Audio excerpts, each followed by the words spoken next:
I have told this story exactly 3 times. Once to Tallinn, the night after, sitting in the back of the shop with the lights off because neither of us could sleep and neither of us wanted to talk about it, but we talked anyway, low and slow, the way men do when something has passed through them and left a mark.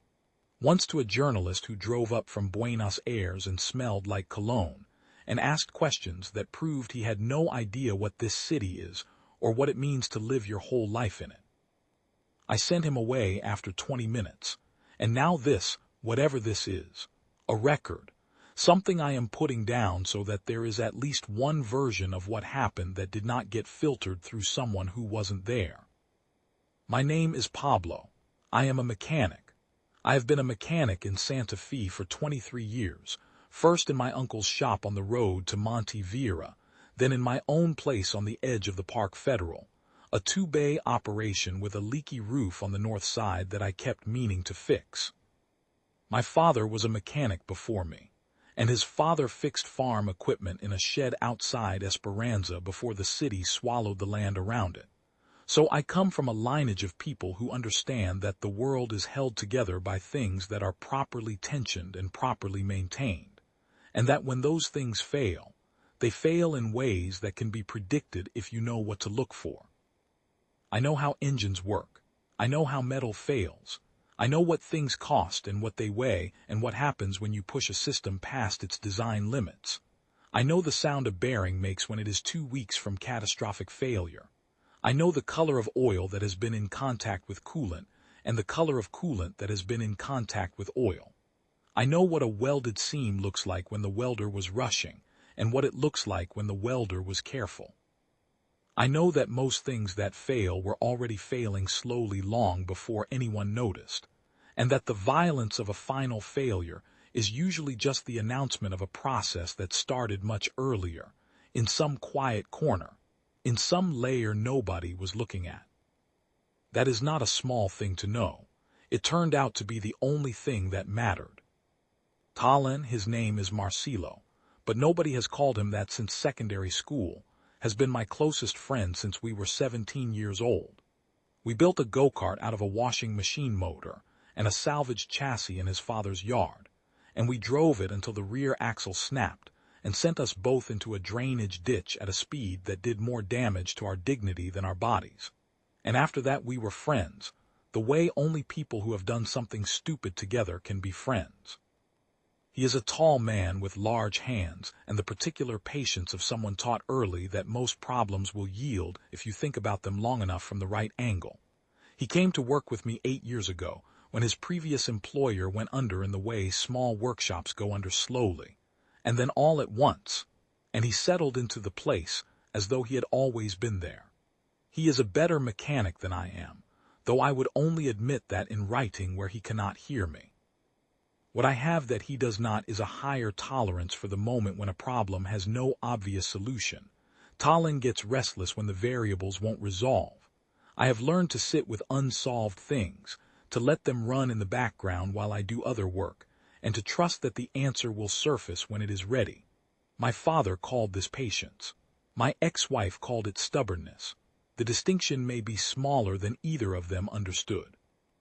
That morning, the morning of it, we were not working. We had taken the day. A Sunday in late spring, the air already warm, the Setúbal sitting flat and silver under a sky that couldn't decide between cloud and sun. We had our rods in the water from the concrete edge of the Costanera Est, a pair of thermoses between us, and absolutely nothing to show for 3 hours of effort except a mild sunburn on my forearms, and a growing suspicion that Tallinn had not baited his hook properly since 9 in the morning. "You're not going to catch anything with an empty hook," I told him. "I'm not trying to catch anything," he said. "I'm fishing, there's a difference." That was Tallinn. He is a man who has made peace with the gap between effort and outcome in a way I never quite managed. I rebaited, cast again, watched the line settle into the brown water. The lagoon was high. It had been high for weeks, the kind of seasonal flooding that Santa Fe knows intimately. Not the catastrophic kind, not the kind we had in 2003 that people still cannot talk about without their faces changing, but the ordinary kind, the water pressing at the edges of low ground, brown and slow, and full of whatever the land had been rinsed of upstream. That was the thing nobody thought about, upstream.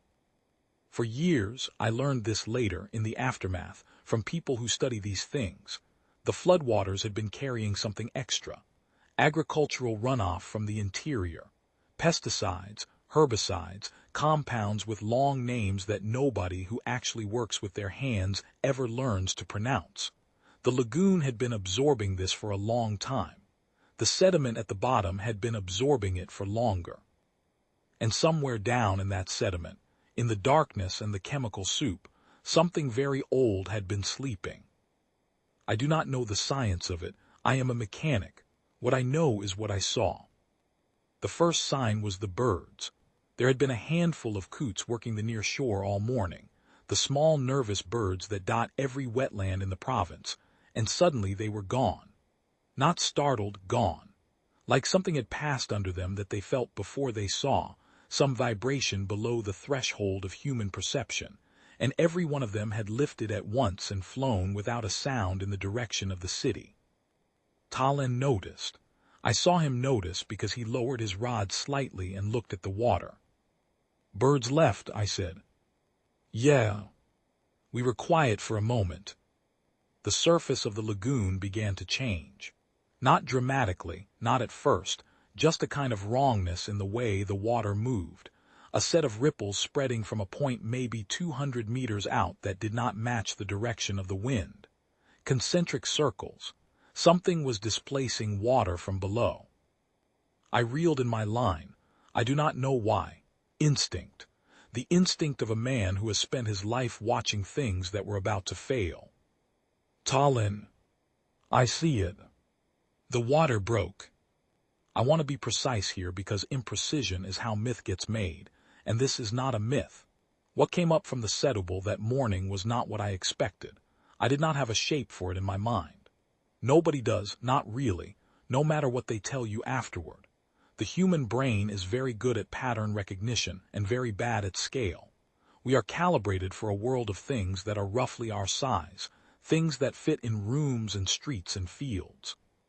When something violates that calibration in a single, continuous, undeniable event, the brain does something strange. It keeps trying to find a familiar frame, even as the evidence piles up that no familiar frame applies.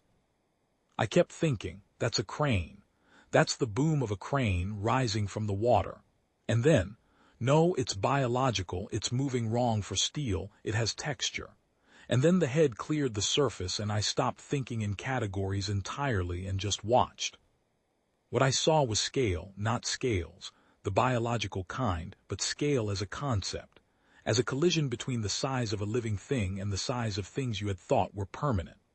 A neck like a demolished building rising from the water, a head the size of a transit bus, but the wrong shape for anything I knew, flattened and broad, with a jaw that seemed designed for nothing that required subtlety, a jaw built for mass, for force, for a world where subtlety was someone else's problem.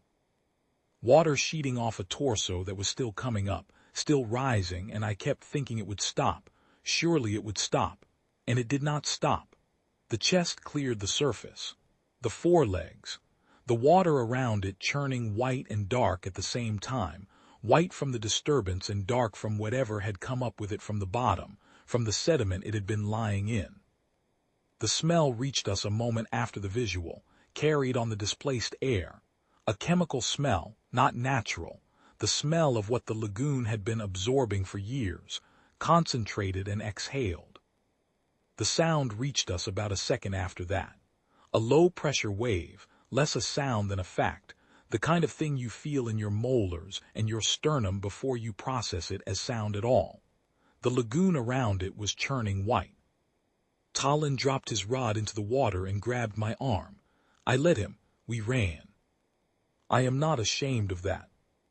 Any man who tells you he would not have run from what came out of that lagoon is either a liar or someone who has never actually seen it. The brainstem does not deliberate. The brainstem has been running from large things for several million years, and it is very good at it. We ran along the Kostanara. past the pharaoh that stands at the edge of the waterfront, past the vendor stalls that were just setting up for the Sunday market. And behind us we heard it, not just heard, felt the sound of something immense moving through water, and then through the shallow mud of the shore. And then, with a concussive impact that rattled every loose window in hearing range, onto land. By the time we reached my truck, which was parked near the Park Federal, I had gotten enough distance between myself and the waterline that I could turn and look. It was fully ashore, standing. The morning light hit it from the east, and I could see the hide, not the smooth gray of a movie monster, not anything like that. The skin was rough and pale in sections, darkened and almost carbonized in others, modeled in the way of something that had been chemically compromised at a cellular level over a very long time. Where the original biology might have been one thing, this was something that had been altered by what it had absorbed. The eyes were amber, catching the sun, and they did not track the way eyes should track. They scanned, slowly, the way a very old thing scans when it is not afraid because it has never had a reason to be. It turned its head toward the bridge. The Puente Colgante, the suspension bridge. If you are from Santa Fe, you know it the way you know your mother's face. It is just there, it is always there. It is one of those structures so embedded in the identity of a place that you stop actually seeing it except on those occasions when it is lit at night against a dark sky, or when you cross it with someone who has never seen it before and you watch them take it in. Built in 1928, 98 years of continuous service. It connects the city to the islands on the east side of the river, the island side, the low flat land that floods regularly and is nevertheless inhabited because people who have lived in one place long enough develop a tolerance for its specific dangers. The bridge is not imposing by the standards of great bridges. It is not the size that matters. It is the age, and the fact that it has been there through everything, through floods and storms and the growth of the city around it, and the decades of different governments and different economies, and all the ordinary human weather of a century. It is there in every photograph of Santa Fe from the last 100 years. It is in the background of weddings and quinceañeras and school photos. It is the thing that people who have moved away say they miss, even when they can't explain precisely why they miss a bridge. Crossed by 10,000 people a week. Built in an era when they built things to last because they had no choice and no expectation that anything would be replaced quickly. And so they over-engineered in a way we would find absurd today, and that produces structures which last 100 years, and then make us grateful that the people who came before us were so careful. The creature looked at it, the way I look at something I am about to take apart. "We have to warn people," Talon said beside me. "They can see it," I said. "Everyone can see it. We have to do something." I looked at him. He looked at me.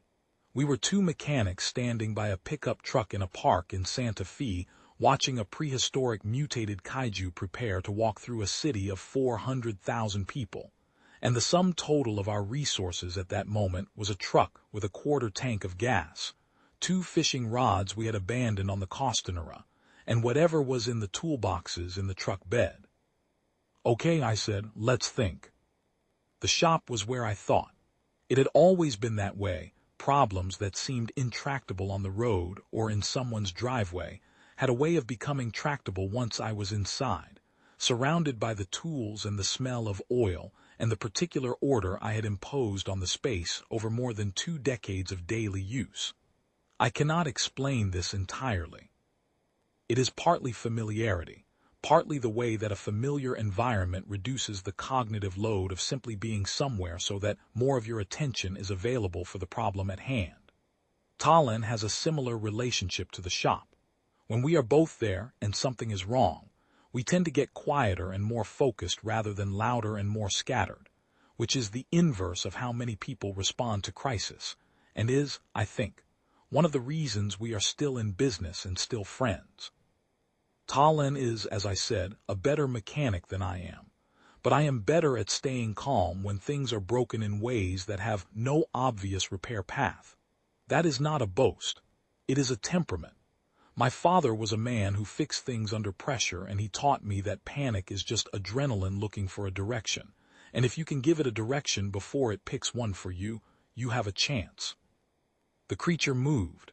Not toward us, not yet, but parallel to the waterfront, its bulk displacing air in a way you could feel on your skin, a kind of constant low wind that came off the movement of something that large. It stepped through the vendor stalls at the edge of the Costanera the way you step through tall grass, without noticing. The city alarm went up. Whether that means something official or just means every car alarm within a kilometer range and every dog in Santa Fe barking at once, I could not say. It was noise. It was the sound of a city discovering something it did not have a category for. We got in the truck. "Where are we going?" Talon asked. "The shop." "Why the shop?" "Because that's where the tools are." He did not argue. Talon understands about tools. A man without tools is a man with intentions. Tools are what turn intentions into outcomes. I drove fast. The streets in that zone were already starting to empty in the way streets empty when something terrible is happening. People moving in one direction, the wrong direction, away from whatever it is. I drove against the current. I had to mount the sidewalk twice. The third time I mounted the sidewalk, I clipped a newspaper stand, and the whole front page went across the windshield, and I had to stop and pull it off before I could see again. And I remember that moment clearly because the headline on that newspaper was about crop prices in the interior, and I thought, there is a before and an after, and this is the exact crease between them. The shop was intact. The neighborhood around it was already abandoned. People had moved fast, faster than I expected, and the streets were littered with the small archaeology of evacuation. A shoe, a dropped shopping bag, a bicycle lying on its side. The shop's roll-down door was still up because I had left it up that morning when we went a fish, and I was grateful for that small laziness. Talon went straight to the back wall. I went to the workbench. We did not say a great deal in those first minutes. There is something about being in a familiar space with familiar tools that steadies a man. This was the place where I understood things. Every wrench on that wall had a specific purpose, and I knew each of them. That knowledge was steadying in a way that nothing else in that morning had been. "What are we actually thinking?" Talon said eventually. He was pulling things off shelves, not randomly, with purpose. Lengths of heavy cable, the industrial-grade cutting torch. "We're thinking it has to have a weakness," I said. "Everything has a weakness. That's not philosophy, that's engineering. Every system has a point of failure." "It's not a system, it's an animal." Animals are systems, more complicated than most, but systems. It came from water. It was underground for a long time. The chemical exposure changed it. That's why it looks the way it looks. Whatever it was before, it's been altered. Altered things are often fragile in ways the original wasn't. Talon considered this. "You're theorizing." "I'm theorizing because we don't have data." "So how do we get data?" I looked at the roof. Outside, through the open door, I could hear it. The impact of each step conducted through the ground, rhythmic, heavy, getting louder. It was moving toward the bridge. It was moving through the center of the city, and we were in the center of the city, and that meant it was going to come close to us before it reached the bridge. "We watch it," I said. "We get close and we watch it and we look for what it reacts to." Talon stared at me for a long moment. Then he turned and pulled the cutting torch off the wall without another word. That is what friendship of 20-something years looks like. You say an insane thing, and the other person says nothing, and hands you what you need, and you get on with it. We loaded the truck. Cable, the cutting torch and its tanks, a hydraulic jack, 3 different grades of chain, a come-along winch, 4 heavy recovery straps, and 2 lengths of rebar that I had been meaning to take to the recycler for months and had never gotten around to. The rebar was an impulse. I still cannot explain it precisely. It felt like something that might matter. I also threw in the heavy leather gloves.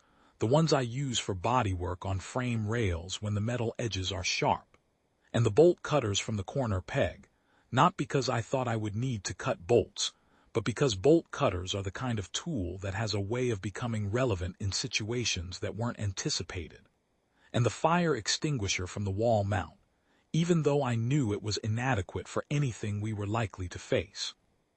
There is a comfort in having a fire extinguisher that exceeds its actual utility. Every mechanic understands this. We drove toward the sound. The first clear view I had of it moving through the city was on the street that runs alongside the old cathedral. It had come through a block of lighter construction, smaller commercial buildings, nothing significant, and there was dust still rising from what it had left behind. It was not malicious about this. That was the thing I kept returning to, watching it. It was not destroying things out of anger or intent. It was moving through the city the way I move through a parts warehouse, around the shelves, occasional contact, no particular concern for what I brushed against. The destruction was incidental. That almost made it worse. There is a particular human horror in being incidental. We are accustomed to mattering. Even as adversaries, even to the things that want to harm us, we are accustomed to being the subject of attention, of decision. This creature had not decided anything about us. We were in the way the same way furniture is in the way. It was moving toward water, toward the eastern shore, toward whatever ancient navigation told it to go, and we were the furniture. I thought about that while Talon watched the eyes. We moved the truck twice to keep our line of sight clear as it walked. I drove slowly, staying parallel to its path and a full block to the south, and I watched the way it interacted with the environment, not just the destruction but the navigation. How it turned, how it adjusted its path, whether it was reacting to anything or simply proceeding on a fixed heading. I was looking for intelligence in the engineering sense, not consciousness, not intent, but the capacity to process input and adjust output. The presence or absence of that capacity would determine everything about whether our theory was possible. It was there, not sophisticated, not in any way that resembled human or even mammalian thought, but it was there. When it reached a section of street where the buildings on either side narrowed the corridor to something it couldn't navigate without contact, it paused, briefly, a fraction of a second, and then it turned its body at an angle and moved through the narrow section differently than it had been moving, sideways almost, the hips rolling in a way that reduced its effective width. It was aware of its own geometry. It was making adjustments. You can only work with something that makes adjustments.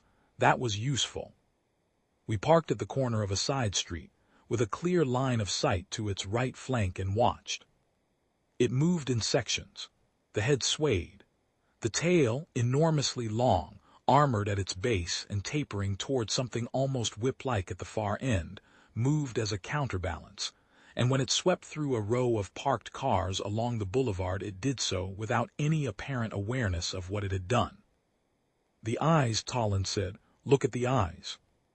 I looked. The amber eyes tracked slowly. They moved in arcs, scanning ground level, then lifting, then coming back. They did not linger on anything for long except, and I noticed this after watching for about a minute, they lingered on light. Reflections.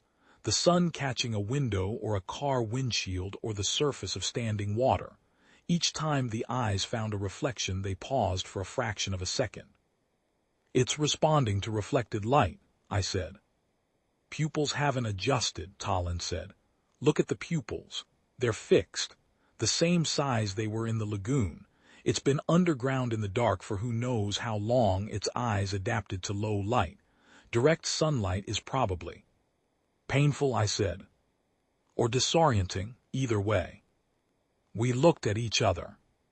The sun was high now, a clear spring morning, and there was, not 3 blocks from us, the glass face of the old commercial building that everyone in the city knows, 6 stories, a south-facing wall of windows that, on a morning like this, catches the light and throws it in a wide horizontal band across anything standing nearby. "We'd have to get it to face south," Talon said. "We'd have to get its attention first." That part seems like it might not be difficult. It was not a joke exactly, but I laughed. The kind of short, controlled laugh that does a specific mechanical job, releases pressure so the vessel doesn't rupture. Talon laughed too, and then we stopped and looked at the creature and thought about what we were actually proposing. We were proposing to drive a pickup truck into the path of a 6-story animal, in order to make it look in a specific direction. The truck had a full-size horn. I had, in the past, used it to signal to Talon across the yard when I needed help moving an engine block. It was loud. I had no idea if it was loud enough.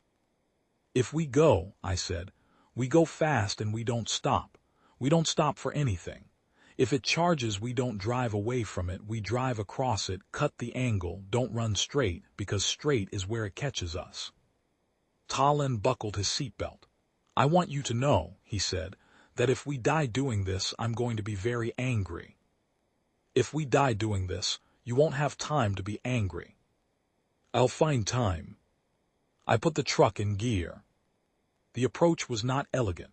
I drove out onto the main boulevard from the side street and I laid on the horn and I kept it there. One continuous blast, as loud as that truck could manage, aimed at the right flank of something that was currently paying no attention whatsoever to us.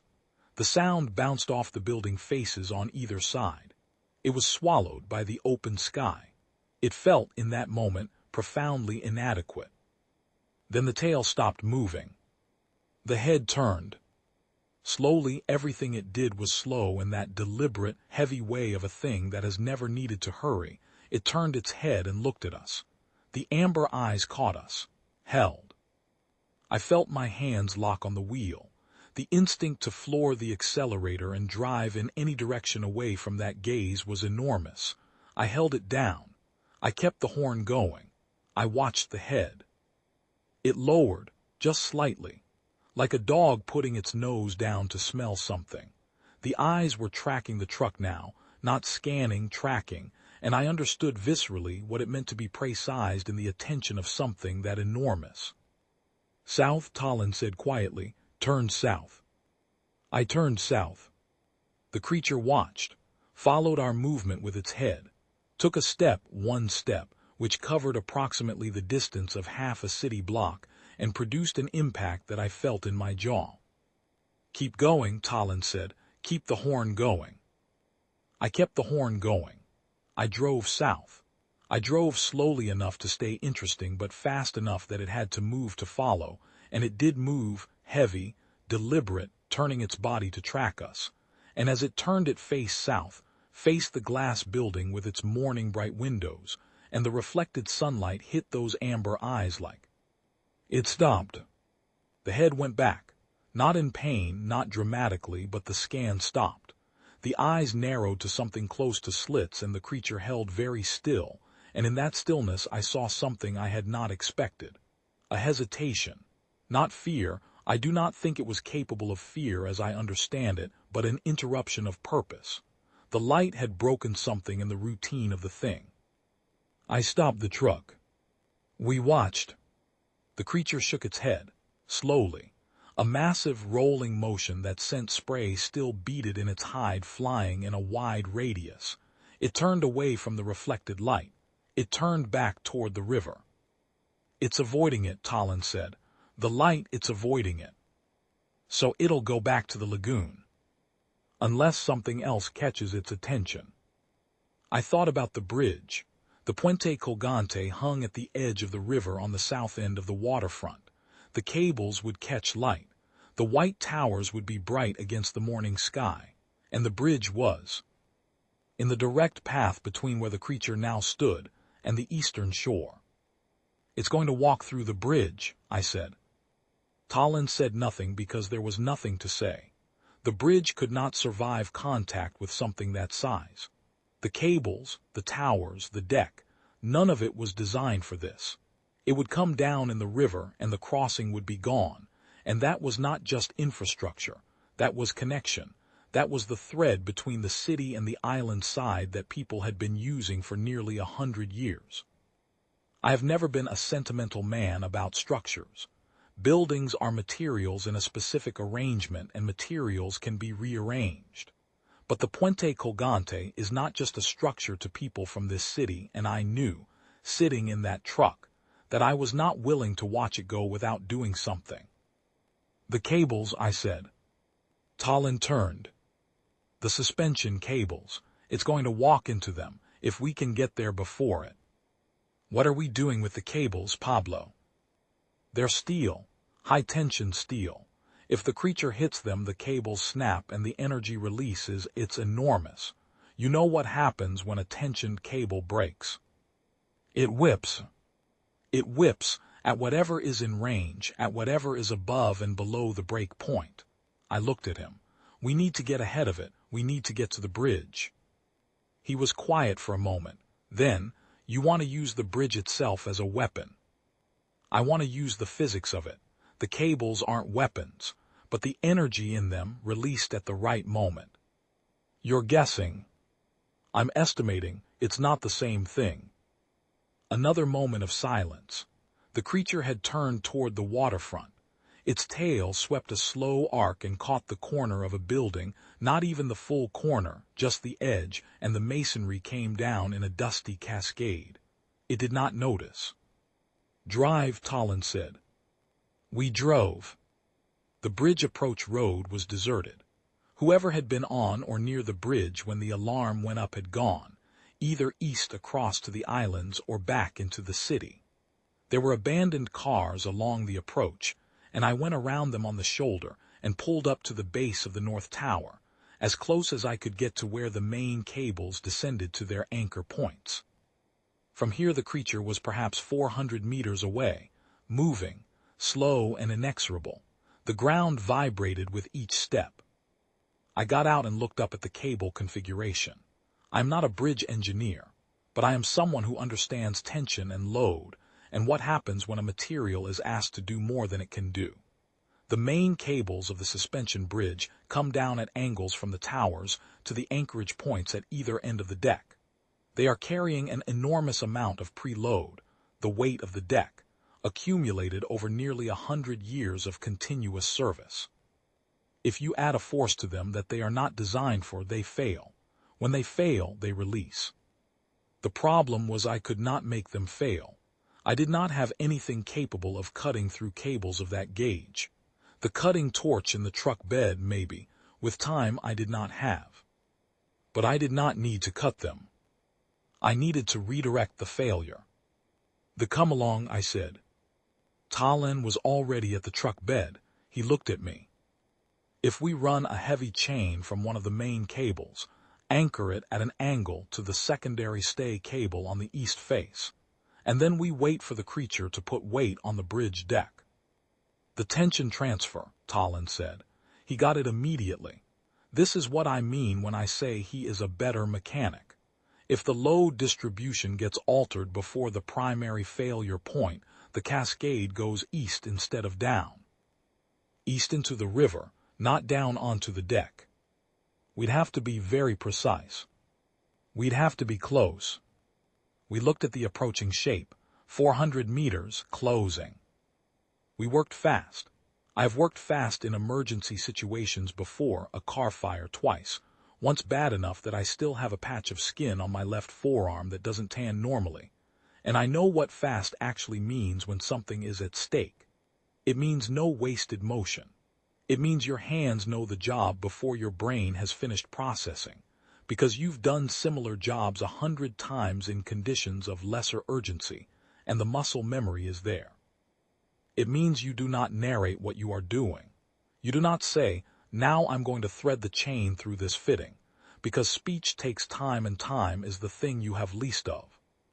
Talon ran the chain. Heavy industrial chain from the truck bed, the Portuguese chain, the good stuff, rated for the kind of loads we deal with when we're pulling a stuck vehicle out of mud on a farm road somewhere outside the city, the kind of job that comes in twice a year and requires you to trust what you're using. He threaded it through the secondary stay fitting on the east face of the tower base, working with his bare hands because the gloves would have cost him dexterity he needed for the fittings, and I could see his hands were bleeding slightly from the edge of the chain link, but he didn't mention it, and neither did I. The angle mattered. I thought about it while I cranked the come-along, taking up the slack, watching the chain go taut. Too steep an angle and the energy would go into the tower base instead of east. Too shallow and it would dissipate before reaching the stay cable. We needed it at roughly 35 degrees from horizontal. Not because I calculated this precisely, but because I have spent 23 years looking at the angles at which things fail, and the number felt right in the way that numbers sometimes feel right when you've put in enough time that your intuition has been calibrated by evidence. Talon checked my angle without asking. He walked around the chain, looked at it from the east, looked at the fitting, looked at where the chain met the come-along. He adjusted the upper attachment point by about 15 centimeters. He did not explain why. I let him. This is what partnership looks like in practice. 300 meters. The vibration in the deck was perceptible now, not just through the ground but through the tower itself. I could feel it in my palms against the steel. "That's as good as it gets," Talon said. "Is it enough?" He looked at the chain, at the come-along, at the angle. He is a man who is honest about uncertainty. "I don't know." We moved the truck off the bridge deck and onto the approach road, and we got behind the concrete base of the North Tower, which was the most solid thing in our immediate environment, and we waited. 200 meters. I could see the texture of the hide clearly now, the damage in it, the way the original structure had been warped by years of chemical exposure. Whatever this animal had been designed to be by whatever process makes very old and very large animals, it was not this. It was something that had been chemically edited, made wrong. The amber eyes were moving, scanning, but they had found the bridge cables, the sunlight on the high steel, the white paint of the towers, and they were not moving on. 100 meters. It reached the near bank of the river at the bridge approach, and it stopped. I held my breath. It was looking at the bridge, looking at the cables in the light. The pupils, narrow in the glare, were fixed on the high point of the North Tower, maybe 10 meters above where Talon and I crouched behind the base. And the creature held very still, the way it had held still in the city street when the reflected light caught its eyes, and I understood that this stillness was a kind of disorientation. The light on the cables, the white towers against the sky. It was looking, but it was not processing, not the way it needed to in order to cross. Then it moved. The first step onto the bridge deck was so heavy that I felt it as a force transmitted through concrete, up through the soles of my boots, into my shins. The second step. The cables overhead, the ones I had not rigged, the main span cables, began to sing. A low harmonic, something in the frequency range where it was less a sound than a presence, the physical fact of enormous tension looking for a way to redistribute. "Now?" Talon asked. "Not yet." A third step. The deck groaned in a way I had never heard a structure groan and hoped never to hear again. A deep, building, reluctant sound. The sound of material being pushed toward the edge of its tolerances. "Pablo, wait." The creature's weight on the bridge deck was shifting the load in the cables. I could see the sag changing.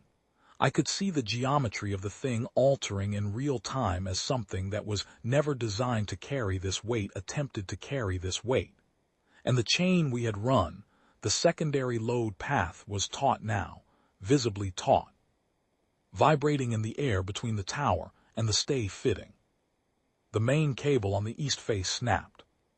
The sound was not what I expected, not a bang. A crack, sharp and clean.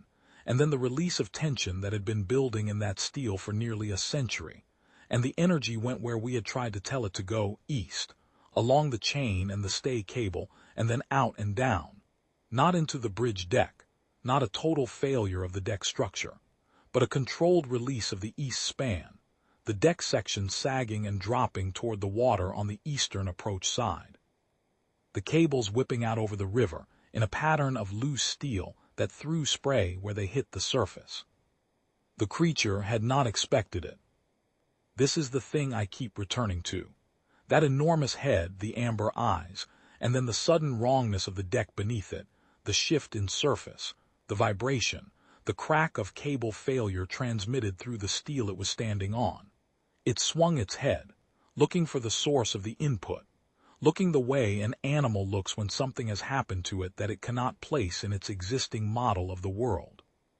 And the cables that had snapped on the east face, 2 of them, heavy steel, still carrying velocity from the release, came around. I did not see them hit. I had my eyes closed and my head down behind the tower base and my hands over my ears, because Talon had pulled me down at the last moment, which was the correct and possibly life-saving decision. What I heard was the impact. What I felt was the transmitted energy. What I understood afterward was that 2 heavy cables moving at the velocity of released tension had intersected with the right side of the creature's face. When I looked up, it was in the water. Not fallen, not dead. In the water, it had stepped back from the bridge off the damaged section into the shallows of the river, and it was standing there, head low, the amber eyes narrowed, and there was something in its posture that was different from every posture I had seen it hold in the previous 2 hours. It was not scanning. It was not moving through. It was holding still in a way that was not the stillness of a predator observing. It was something else. Something I recognized from watching damaged animals, from working on machines that had taken a hit they had not expected. It was recalibrating. We stayed behind the tower and watched. The creature stood in the shallows for a long time. Minutes certainly, perhaps longer. I had lost my reliable sense of time at some point during the run to the bridge and had not recovered it. The amber eyes tracked the light on the water. The body was very still, and then, very slowly, it turned. Not toward the city, not toward the bridge. East, toward the open river, toward the deeper channel and the islands beyond, where the land is low and wet, and there are no structures and no reflective surfaces and no unexpected cables. It moved back into the water. I watched it go, the bulk of it settling into the river, the head lowering until just the ridge of it was visible above the surface, and then the tail, and then nothing, just the disturbed water and the circles spreading, and the bridge behind us with one section of its east deck hanging at an angle into the river, the cables on that side loose and trailing. The bridge was damaged, but it was standing. The towers were standing. The west span was intact. Talon sat down on the concrete approach road and put his hands on his knees. I sat down next to him. We did not say anything for a while. There was a sound coming from the city, sirens, a lot of them, and somewhere further off what might have been a helicopter. The sounds of the machinery of emergency response beginning to engage now that the immediate thing had passed. I could hear people, distant voices, the quality of city sound that is different when something has just happened. The bridge is going to need a lot of work, Talon said. Yes. The east deck section is in the river. Yes. That chain we used, that was the good chain. The Portuguese chain, the one we use for the heavy lifts. I know. Gone. Yes. He looked at me. You know nobody is going to believe we did that on purpose. No, I agreed. It's going to look like we ran away to the bridge and got lucky. We did run away to the bridge. We had a plan. We had a theory. A theory is the beginning of a plan. He thought about this. He is, as I said, an honest man about uncertainty. It worked, he said finally. It worked. We sat with that for a moment. Around us the morning was settling into what comes after catastrophe, the strange clarity of air that has been disturbed and is now still, the smell of dust and something else, something chemical, that I recognized later as the residue left in the water and the mud by the creature's emergence from the lagoon. The city was quiet in the way it gets quiet when it is absorbing something. The Puente Colgante stood behind us, damaged and improbable and standing. I thought about my father. He was a man who fixed things. He used to say that the difference between a problem and a crisis is whether you have a plan. He would say this while he was already in the middle of fixing whatever it was, his hands moving with the certainty of someone who has committed to a course of action and is not going back. He did not say it as philosophy. He said it as instruction, as the most important thing he had learned from a life spent making functional what had become dysfunctional, which is the daily practice of a mechanic in a province where things wear out and break down and need attention constantly. He died when I was 31, in a hospital in October with his hands folded on the blanket, and there are things I would like to have told him about the years since.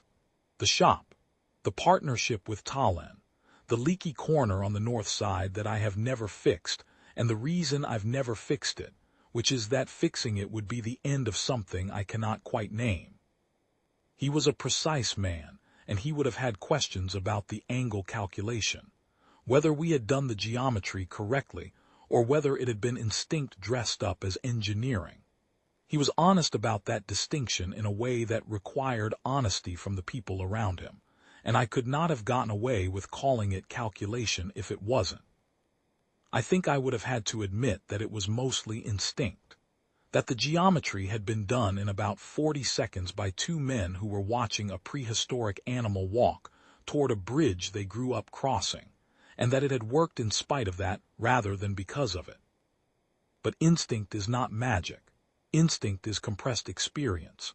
Every time I had seen a tensioned cable snap, every time I had watched load transfer fail or succeed in a structure under stress, every engine block I had pulled and every frame I had straightened, and every piece of metal I had asked to do something it was reluctant to do, and every time I had been wrong about what the metal would do, and every time I had been right, all of it was in the 40 seconds. All of it went into where we put the chain, and how we set the come-along, and at what angle we ran the load path between the tower and the stay. That is what it is to know a trade for 20 years. The knowledge does not always arrive as words or numbers. Sometimes it arrives as your hands moving in the right direction before you have consciously decided to move them, and the job of the mind in those moments is not to lead but to stay out of the way. The helicopter came over about 20 minutes after the creature had gone back into the water. It circled low over the bridge, then over the river, then came back and circled again. I could see someone in the side opening with a camera or a scope. They spent a long time looking at the river. Then they went south toward the lagoon. I wondered what they were seeing from up there, whether there was still a shape visible in the deep channel, some dark mass moving through the water toward whatever the instinct in it was navigating toward. I wondered if the people in the helicopter had ever seen anything like this, or if they were doing what all of us were doing, which was trying to process an event that did not fit inside any existing frame. More sirens, more vehicles arriving at the waterfront. From where we sat we could hear the character of the radio traffic changing, still urgent but no longer the formless panic of the first minutes. Things were being organized. People were doing their jobs. I have worked through enough emergencies, small ones, human-scale ones, the kind of emergency where someone is hurt and needs help, and the help is findable, to recognize the sound of organized response. It has a different quality than panic. Panic is noise. Organized response is noise with a direction. Emergency response organizations. Civil defense. The army, eventually, according to what I heard later. People with equipment and authority and procedures who know how to build a perimeter and establish a command structure, and do the things that need doing after something very large has walked through a city. I was glad they were coming. I was glad to not be them. We eventually got up and walked back to the truck. I drove slowly back through the center. The streets were beginning to fill again, cautiously, people coming out to look at what had been done, not rubbernecking, not the way gawkers come to accidents. This was something different. This was people needing to see what had happened to the place they lived in. Needing to verify it with their own eyes, to stand in front of the damage and make it real and concrete and accessible, because that is the first step of the process of deciding what to do next. You have to see the damage before you can plan the repair. There was a block of commercial buildings on the main avenue that had lost their facades on one side. The creature had passed very close, and the pressure wave of its passage had done what pressure waves do to glass. The glass was in the street, and people were standing at the edges of it and looking, the way people look at something they are still trying to fit into the catalog of things they know can happen. A woman in her 60s was standing in front of what had been a bakery. The window was gone. The display pastries inside were coated in fine white dust. She was looking at them with an expression I recognized, not distress, not grief, but the particular face of someone calculating what it will take to put a thing back together. I stopped the truck. Are you all right? She looked at me. The macarons are ruined, she said. I had 6 trays ready for Sunday. The building looks sound, I told her. It's just the window. She looked at the building, then back at me. You know about buildings. Mechanics, we know about structures.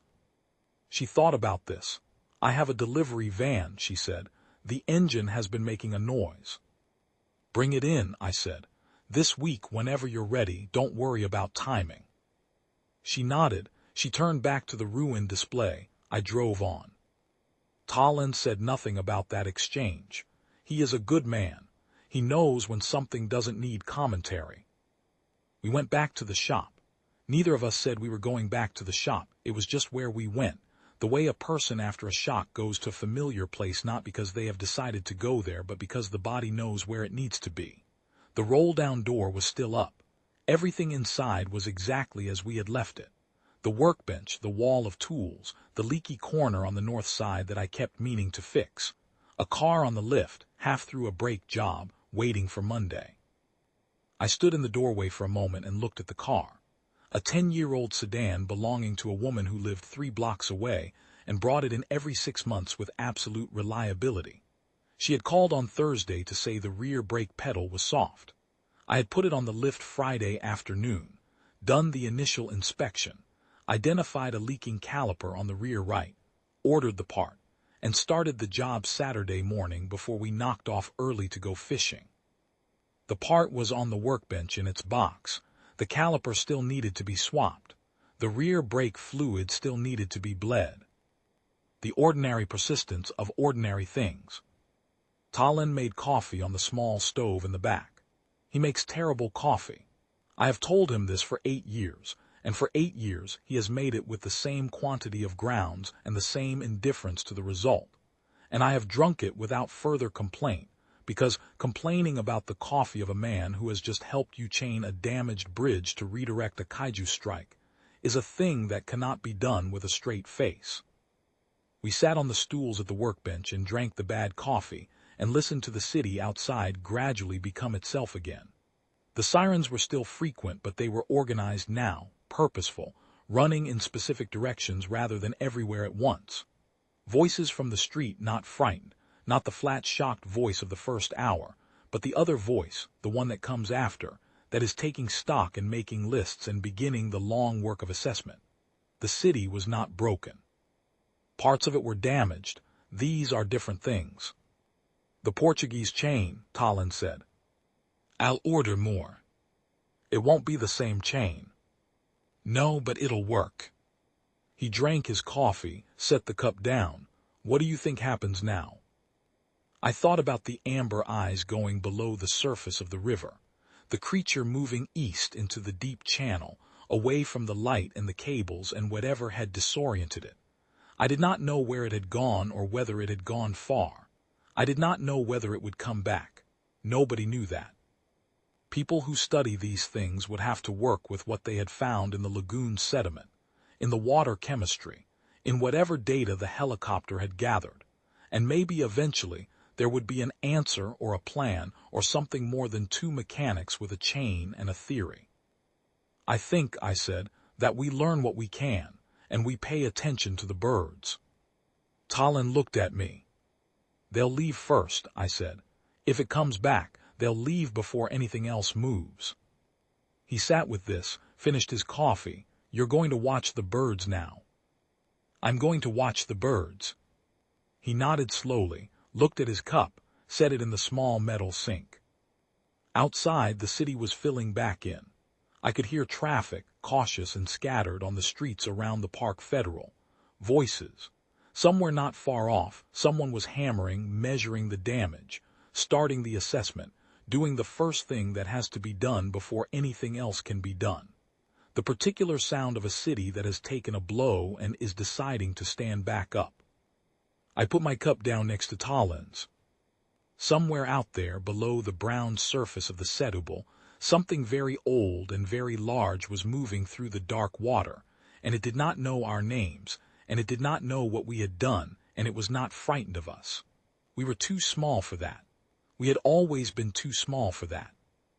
But we had been exactly the right size for a chain, and a come-along, and a theory worked out in 40 seconds by two men who had spent their lives learning what metal does under load. That is enough. Some days that is everything. The birds came back to the near shore by mid-afternoon. Small ones first, the coots, nervous and quick, working the shallows at the edge of the Costanera. Then the larger ones, the herons standing still and gray in the places where the water runs slow. I watched them from the doorway of the shop. They fished. They moved in their slow arcs. They behave the way they behave when nothing is wrong, when the water is just water and the sediment is just sediment, and the world has returned to the scale that birds understand. I let out a breath I had been holding since morning. Then I went inside and started on the brake job.